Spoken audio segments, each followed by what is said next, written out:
Welcome back to another episode of Cash Flow Positive. I'm your host, Kenny Bedwell, and I'm going to be talking about no data, no problem. All right. So many of you know that I am a data guru, junkie, whatever you want to call me. I love data, okay? Data nerd. And it's difficult for me to make decisions about whether an investment from a revenue standpoint, and then also, post acquisition in terms of if you wanted to add an amenity standpoint, if there's no data. It's really hard to go, yeah, that makes sense, or that doesn't make sense if there's nothing to back it up.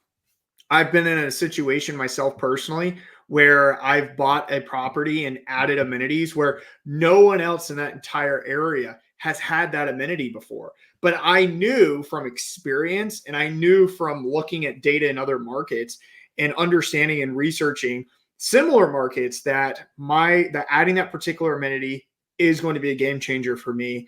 It just was difficult to figure out how much of a game changer.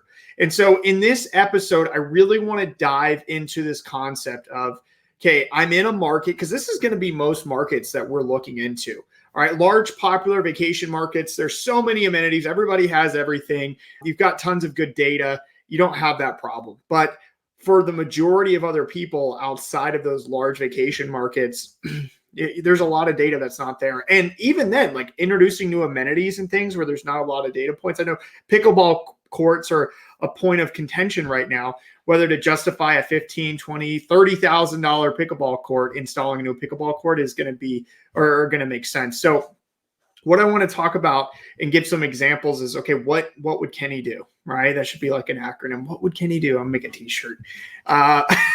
So let me know if you want the t-shirt. What would Kenny do? And like some data glasses on or something. I don't know. But let's talk about this because it's really, really important and it happens frequently.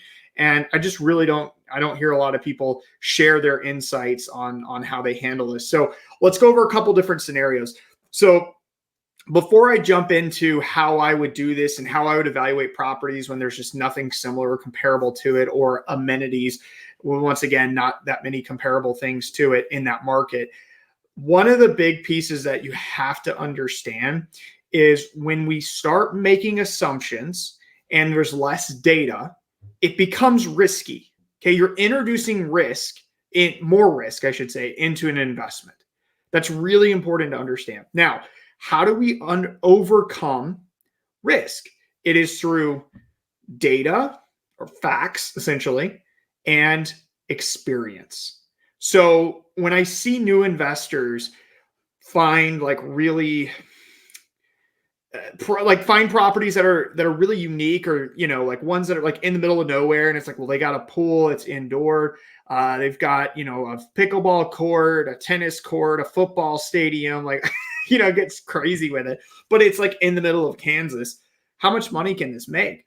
And to me, I always kind of question, it's not about how much can it make, but should you actually do it? If you have no experience, doing something like that can be incredibly risky. Whereas if you have experience, some of the ins and outs of hosting and are able to take on more of that risk because you have knowledge, right? Maybe you don't have enough knowledge about that market, and that's okay, but you have knowledge and you know what it takes to get up and going. Therefore, there's less risk involved in just making that second, third, fourth, fifth investment you're doing. But for a first-time investment, I always want to tell people that even if there's not a lot of data, and this is kind of something that's a little iffy, you probably shouldn't do it on your first one. And that's okay. All right. We don't need to just go out and try to get a home run on the first property. We need to do something that's really good. And maybe we luck out and hit a home run. But the more home runs we see, they're just they're riskier for first time investors because a lot of them actually don't pan out. All right. And that's the last thing I want you to do, is have a property that you invest a lot of time, energy, and more importantly, money, and it doesn't pan out. So what do you do? So remember that risk when there's no data, or not a lot of data to back up numbers, amenities, whatever it is, there is more risk because we're going to assume some things. But I got you. All right. I'm going to share with you how to be conservative and my secret formula to evaluating whether a deal makes sense or an amenity makes sense. So let's talk about two things you can do. So if you run into a situation where there's no revenue, or you don't have any, like when you're evaluating a property, there's no revenue on the properties, or there's like not any, like if you're evaluating an amenity, for example, like, oh, well, my property has a pool, but nobody in the entire market has a pool. Or I have a 6-bedroom and there's no 6 bedrooms in this market. Or I have a 6-bedroom with a view and no one has that. There's all these different, scenarios we can make up. If you're running this situation, what do you do? Okay, there's 2 things you can do. So number 1, you can go and look in surrounding markets. All right. So what I mean by that is, go look, like if you're in a lake market, go look at, I'm sure there's other lake markets nearby. Okay, go look in those areas. Go look in those markets that are near you, because in reality, and this is something important, your market isn't just set by the geographical zip code of that area. It's not. That's what we think, like when we use STR Insights or another data platform, we go and we type in, I'm going to type in, let me pick out, I'll do a big market, for example, Sevierville. Okay, great, Sevierville. But we know that the Smokies is actually Pigeon Forge, Gatlinburg, and Sevierville. Okay, so that's your region. So really you're part of a region. So what I want you to do is you need to figure out what your region truly is. How do you do that? You might already know it. Or if you're looking at a new market and you're trying to evaluate a new deal, go to Airbnb.com. This sounds super cheesy, but trust me, do this and you'll know. Airbnb.com, type in the name of the market you're in. So if you were in Sevierville, you type in Sevierville. Okay. And don't put any dates in, don't put any guests, don't do any of that, and hit search. Look at the results on the map. Look at the market names that Airbnb is going to display for those properties. I guarantee you're going to see properties that say Pigeon Forge, Gatlinburg, Townsend, Wares Valley, which I guess is part of Sevierville, you could argue, but like you're going to see all these different names, and that's the region, that's the market. So when you're looking at a market, not like Sevierville, but maybe like in a Michigan or in the Northeast somewhere, or somewhere in the middle of the Midwest or the middle of Kansas, like whatever example, if you're looking at these places, look at the region, study the region. That's really where you need to get your data from. It's not just about that tiny market in the town or the city that's got the, the zip code, because the reality is people aren't searching that way. They're searching on Airbnb, and Airbnb isn't displaying it that way with a nice, cute zip code borders. It's showing you a radius within that area, within the traffic drivers. That's important. That's step number 1. So what I mean by that is search that region, see those market names, then go back into STR Insights and pull up those markets and see if there's properties in there. I just did this example in Taos, New Mexico. I was looking for 3-4 bedrooms in the data, and there really wasn't that many. And I was like, that's weird. It's Taos. Like it's kind of like a city, and like, there's a lot of properties. Turns out they're in El Prado, they're in Valdez, they're in Angel Fire, they're in the region, and they're not just in Taos. And so I was pulling properties from the region instead of just in Taos, and that's totally fine. Okay. So that's the first thing you can do. Look in similar markets that are part of the region. And 9 times out of 10, like sometimes the regions are actually pretty big, and that's fine. Pull your comps from there. Okay. The second thing you can do, and this is where it gets a little bit iffier, but it's the next best chance you have, is look in similar markets. All right. So for example, if I'm in a ski market, okay, well, guess what? The ski market's usually not a region. It's a mountain, and then you want to be around that mountain. That's it. Okay. But if there's not a lot of properties that have a particular amenity you're looking at, or not a lot of, well, we'll stick to that example. So if there's not a lot of properties that have a pool in a ski market, which there usually aren't, how do you evaluate the revenue for that? How do you know what it's going to make? The best thing to do, because you can't really expand the region because the ski market's right there. The best thing to do is to go and look at other ski markets and look at what the same properties and find properties with pools do compared to the rest of the properties.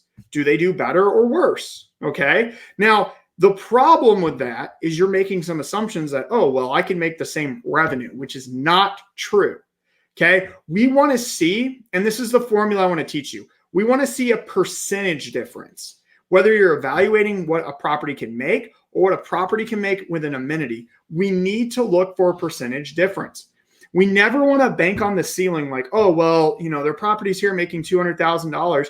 Therefore, like because this property has this amenity or it's a little bit different, therefore it can make that. Like you're telling yourself a story that's not backed by any data. So what's my secret formula? What's this percentage thing I was just talking about? So the percentage difference is the difference in revenue from a lower or higher bedroom count and for in a particular or a different market. So let me give you the example. So let's say I have a 4-bedroom property. It could be in a ski market, doesn't matter where it is, 4-bedroom property, and it has a pool. Okay.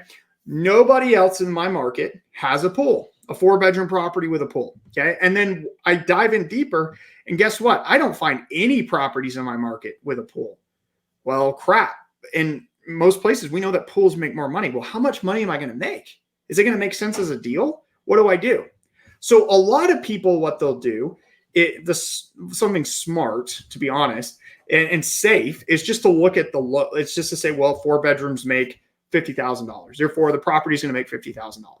Okay. And maybe you assume that it can make a little more, and that's banking on the floor, which is totally what I want you to do instead of bank on the ceiling. But you're like, look, I don't have any data, so I can't assume that it's going to make more money. So $50,000, that's what the floor is. That's what other properties are doing. Therefore, it's going to make $50K. If it makes more than that, I think it will, but I don't know.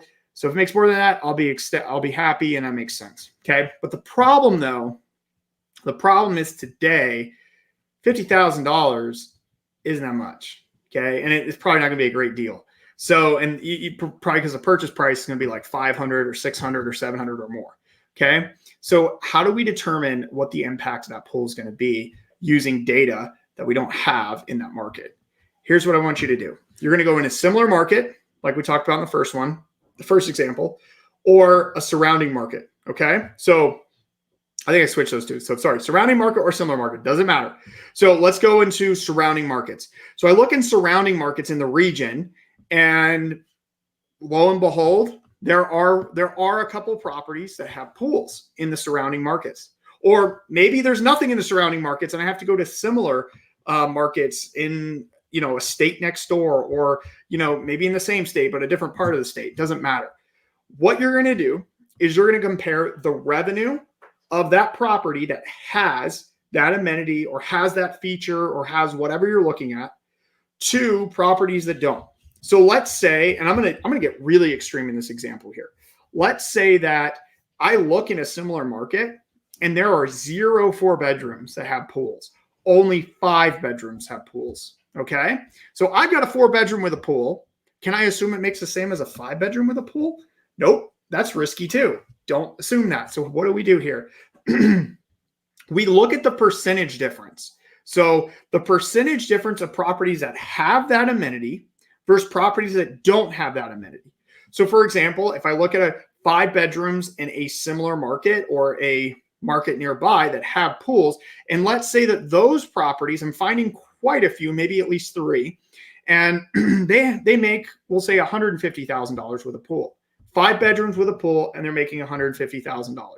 Okay. Well, then I go and I look at properties without a pool, 5 bedrooms in the same market, and I look at what they're generating, $100,000. Okay, great. So 150 with a pool, 150 without. So am I going to make $50,000 with a pool? No, don't assume that. Once again, we want to take the percentage difference, not the actual number. That's key. Okay. So the reason why we take a percentage is because that helps us mitigate against risk of that property not actually generating that exact number because of the location, because we're still kind of making some assumptions here. So in this example, if I take the percentage difference between having a pool and not having a pool, the revenue difference, that's $50,000 or about 66%. So I take the revenue without and divide it by the revenue with. So 100 divided by 150, that gives me 66%. Now I go back to my market and I see that 4 bedrooms without pools are making $50K.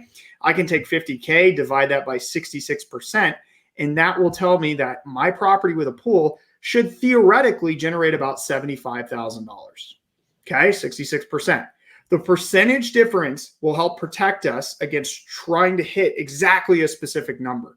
All right, sure, I gave, and everyone knows I love to evaluate revenue on a range. It's the same thing you do with amenities. It doesn't matter. It's all within a range. So I would never say, oh, it's going to be 75. I'd probably say like maybe 65 to 80 or something like that, but 75 is right in the middle there. So the pool has the impact by, I'm expecting this.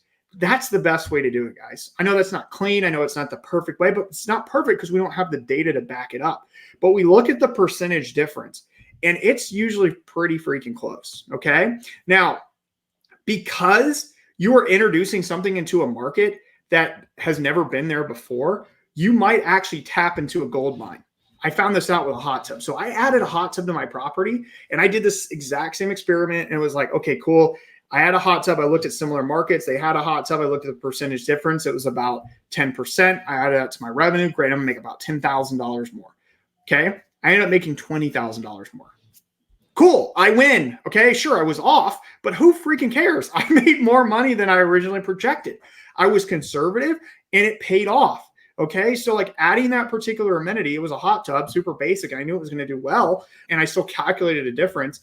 It helped me figure out the ROI and helped me make that decision using the percentage difference. So no data, no problem. That's how you do it. Go do it and look for similar markets. Make sure you're looking in your region, not just in your cute little geographical borders of your zip code, because it doesn't work like that on Airbnb.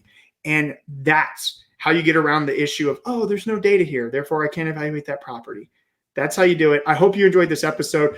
I've got an amazing guest coming on Thursday in a market where this happens all the time. He's going to share his experiences.